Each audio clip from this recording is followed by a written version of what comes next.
L'innovation, elle est au cœur de tout. Alors, en même temps, c'est la palissade parce que tout le monde parle d'innovation, mais il y a de l'innovation technologique, il y a de l'innovation d'usage, mais en tout cas, aujourd'hui, le fondamental, le fondement, le socle de tout ce qui pousse finalement une start-up ou une PME à aller vers de la croissance, aller vers de la croissance nationale ou internationale, c'est l'innovation. Il n'y a rien sans l'innovation. Donc, c'est le carburant de la croissance, donc forcément, on focalise dessus. En fait, si vous écoutez dans les médias américains, notamment les grands professeurs d'Harvard, du MIT parler, ils disent, écoutez, aujourd'hui, entre 30 à 40% de nos innovations, quand on regarde véritablement, elles viennent d'Israël. C'est-à-dire que le centre de recherche de Google, le centre de recherche de Lucent, le centre de recherche d'énormes sociétés Intel, etc., les plus performants, ceux qui sortent le plus d'innovations, le plus de brevets, sont en Israël. Et ça, sur des secteurs qui, à l'origine, étaient plutôt des duplications ou plutôt des prototypes qui étaient issus du militaire, et puis progressivement qui sont étendus à quasiment tous les domaines. Donc aujourd'hui, quel que soit le pays vers lequel on se tourne, quand vous leur demandez qui est le numéro 1 de l'innovation dans le monde, c'est Israël, la Corée, les États-Unis. Mais les États-Unis trichent parce que la plupart du temps, une grande partie de leurs innovations viennent d'Israël. Israël, c'est le Startup Nation. Après San Francisco, Israël, c'est la deuxième concentration de startups au monde. En fait, l'économie israélienne est basée sur l'innovation. Certains vendent de l'huile ou de pétrole. Nous, on vend des idées. L'innovation, c'est pas certaines choses qui s'attachent au centre, au Tel Aviv, avec les chics, avec tout ça. Ça peut être quelque chose on peut transférer ce modèle même aux banlieues, même dehors de centre. Well, Nasdaq is a part of the Nazareth Business Incubator Center, where we are using 3 different models to help our entrepreneurs at the Arab community to be part of the Startup Nation. We have the incubator, the physical incubator, and we have the acceleration program and the virtual incubator. At the acceleration program, Nasdaq, we are trying through 6 intensive months to bring an idea to a startup and with a business plan to be funded after that.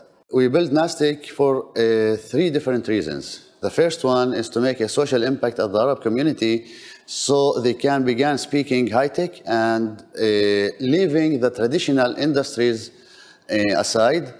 And I think, from what I believe, that the high-tech language can really somehow make a new partnerships and collaborations with the Jewish community in Israel.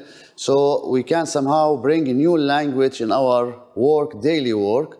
Instead, we have all the time the problems in Israel between the Jewish and the Arabs communities, the 2 communities. But when we are working together in this field, while we are all the time focusing innovation, entrepreneurship, and money, so we are speaking another language. And I think this language can really make it easier to us to work together and to live together. And the third one is because the Arab community is all the time at the traditional industries, more than 50% of the families are living under the line of poverty. And by that, I think we can bring them to a new era and a new standard of life. Ce que M. Fadi Swidan a fait, c'est il a convaincu beaucoup des investisseurs juifs qui sont au centre de ce milieu, y compris de grandes compagnies, multinationales comme Google Israël, comme Microsoft, comme Cisco. Et il a présenté un modèle, il a collecté certains entrepreneurs autour de lui.